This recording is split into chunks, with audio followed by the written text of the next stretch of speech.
Bonjour, c'est Vincent et dans cette vidéo, on va parler des objectifs personnalisés. Et les objectifs dans Google Analytics, c'est vraiment un gros morceau et c'est très puissant, vous allez voir tout ce qu'on peut faire avec. Alors attention, cette partie, elle comporte quelques points un petit peu techniques. Mais pas d'inquiétude, on va voir comment on peut faire. Le mieux, c'est encore de se faire accompagner par un développeur ou un technicien, ou vous pouvez vous former tout seul. On va voir un petit peu comment on peut s'y prendre.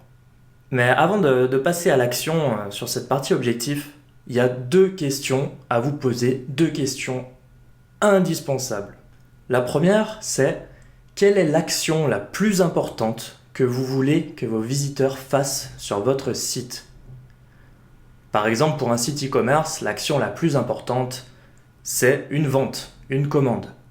Et pour désigner cette action la plus importante, on va utiliser le terme de macro-conversion. J'ai parlé du site e-commerce, mais on aurait pu prendre un blog en disant par exemple que l'action la plus importante, c'est l'inscription à la newsletter après avoir lu un article, puisque une fois que la personne est abonnée à la newsletter, vous pourrez lui envoyer des mails pour lui proposer des offres intéressantes pour par exemple monétiser votre blog. La seconde question très importante également, c'est quelles sont les actions les plus susceptibles de rapprocher l'internaute de la macro-conversion? Par exemple sur un site e-commerce, quelles sont les actions les plus importantes qui vont mener à votre macro-conversion, c'est-à-dire à une vente? Et là, vous l'aurez deviné, on utilise le terme de micro-conversion pour désigner ce phénomène. Alors par exemple, pour un site e-commerce, des micro-conversions, ça peut être le clic sur l'ajout au panier, ça peut être la création d'un compte, ça peut être la sélection d'un transporteur pour la livraison, etc. Alors qu'une micro-conversion pour un blog, ça sera par exemple la lecture d'un article, etc. Alors on va voir tout de suite sur mon écran deux manières de réaliser un objectif personnalisé. Il en existe d'autres, on va se concentrer sur deux manières principales. Première manière de configurer un objectif, c'est par page de destination. Alors pour ça, je clique sur Objectif au niveau de la vue. Alors vous voyez là, je suis sur ma vue de sauvegarde, ce n'est pas bien, je clique sur vue principale et je reste sur la partie objectif.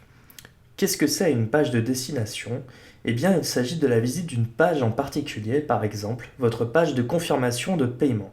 Alors c'est assez simple, il suffit de cocher destination dans ma page de création d'objectif et de suivre les indications. Je clique sur nouvel objectif, je vais donner un nom à mon objectif, par exemple page solde d'été. Ensuite, je peux laisser ça normalement, et puis je clique sur destination. Ensuite, je clique sur continuer, et là, dans destination, je peux mettre que ma page est égale à, et là, je mets le nom de ma page. Alors, par exemple, si mon site s'appelle monpetitprojet.com, /solde, etc., je peux mettre /solde.html ici. Je peux aussi dire que ça commence par, ou alors je peux cliquer sur expression régulière, ça c'est un petit peu plus compliqué, on va laisser sur égal à ou commence par. J'ai ensuite la valeur de l'objectif, ça on en parlera plus tard, et entonnoir de conversion, on en parlera également plus tard. Je peux vérifier cet objectif pour voir s'il fonctionne bien, et ensuite j'enregistre. Autre manière de créer un objectif, c'est par réalisation d'un événement. Qu'est-ce que c'est un événement? C'est par exemple le clic sur un bouton, la lecture d'une vidéo, etc. Et là, il va falloir à nouveau toucher un petit peu au code de votre site. Alors d'abord sur Analytics, vous devez renseigner certains champs. Donc je vais créer un nouvel objectif. Et là, donc, je saisis le nom de l'objectif et ensuite je clique sur événement. Là, cet objectif, je peux l'appeler par exemple visionnage vidéo. Je clique sur continuer. Et là, je dois remplir 4 champs. Alors, seuls les 2 premiers sont obligatoires, mais je peux en remplir d'autres. Catégorie est égale à, je vais mettre vidéo. Ensuite, action, je vais mettre lecture. C'est en fait la lecture d'une vidéo. Libellé, c'est là que je mets le nom de ma vidéo. En fait, catégorie, eh bien, ma catégorie d'événements concerne les vidéos, l'action concerne la lecture, et le libellé va concerner le titre de ma vidéo. Je vais donc mettre ici vidéo d'introduction.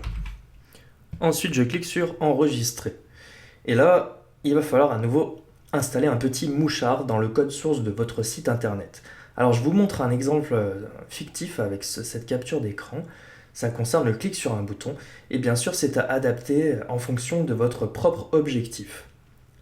Donc, vous voyez que j'ai rajouté ici une ligne qui est onClick égale, ouvrez les guillemets, GA, donc ça c'est pour Google Analytics, etc. Là, j'ai deux premières choses, send, ensuite event, et ensuite c'est là que je saisis ce que j'ai mis sur Google Analytics. Pour ma catégorie, j'ai mis vidéo, pour action, j'ai mis lecture, pour libellé, j'ai mis vidéo d'introduction. C'est très important de respecter exactement la manière d'écriture que vous avez fait sur Google Analytics. Alors pour en savoir un petit peu plus sur la partie technique de la mise en place des événements, je vous mets un lien, alors qui est en anglais, dans le support de ce cours. Voilà, nous allons arrêter ici la vidéo et je vous dis à très bientôt pour la prochaine.